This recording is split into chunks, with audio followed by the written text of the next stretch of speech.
તાજેતરમાં ભારતનું જે DRDO જે છે, defence research and development organisation, એના દ્વારા એક હાઇપરસોનિક મિસાઇલ જે છે એનું ટેસ્ટિંગ કરવામાં આવેલું છે અને આ ટેસ્ટિંગ જે છે એ સફળ હતું. તો આ હાઇપરસોનિક મિસાઇલનું જે ભારતે ટેસ્ટિંગ કર્યું તો એ માત્ર ભારતની અંદર જ નહીં પરંતુ સમગ્ર વિશ્વની અંદર, વિશ્વના બીજા ઇન્ટરનેશનલ મીડિયાની અંદર પણ ખબર જે છે એ ચર્ચા મચાવી રહી છે. શા માટે એ બધું આપણે જાણીએ. ઓડિશાનો અબ્દુલ કલામ આઇલેન્ડ જે છે ત્યાંથી આપણે આ બધું ટેસ્ટિંગ જે છે એ કરેલું છે. આ ન્યૂઝ ડેવલપમેન્ટ અગત્યની અને મહત્ત્વની એટલા માટે છે કારણ કે પહેલાં તો વાત કરીએ તો હાઇપરસોનિક મિસાઇલ જે છે, હાઇપરસોનિક મિસાઇલ એની ઝડપ ખૂબ જ વધારે હોય. પહેલાં તો સમજો કે એક આવે સબસોનિક મિસાઇલ. તો સબસોનિક મિસાઇલ એટલે કે જેની સ્પીડ 1 મેક કરતાં ઓછી હોય. એ મિસાઇલની સ્પીડ જે છે એને મેકમાં માપવામાં આવે. 1 મેક કરતાં ઓછી હોય તો એને શું કહેવામાં આવે? એને સબસોનિક કહેવામાં આવે. 1 મેક કરતાં વધુ હોય, બરાબર, 1 મેક કરતાં વધુ હોય તો એને જે છે એ સુપરસોનિક કહેવામાં આવે. અને 5 મેક કરતાં જો વધુ હોય, 5 મેક કરતાં વધુની ઝડપ હોય તો એને હાઇપરસોનિક મિસાઇલ કહેવામાં આવે.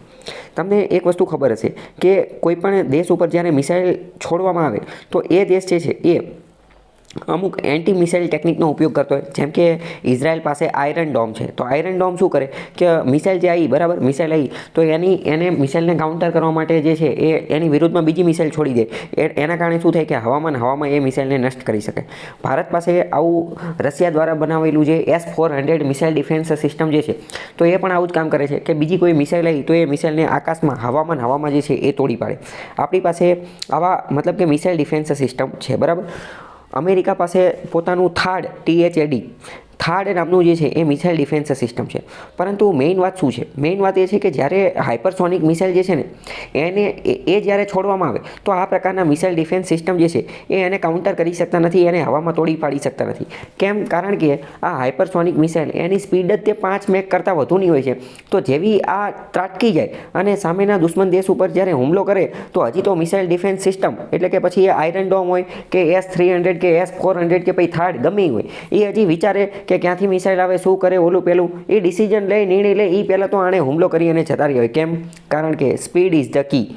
આની સ્પીડ, ઝડપ એ જેટલી ખતરનાક હોય છે, બહુ આગળ પડતી હોય છે કે તાત્કાલિક સુધી જે છે એ પોતાના ટાર્ગેટને જે છે હિટ કરી નાખે છે.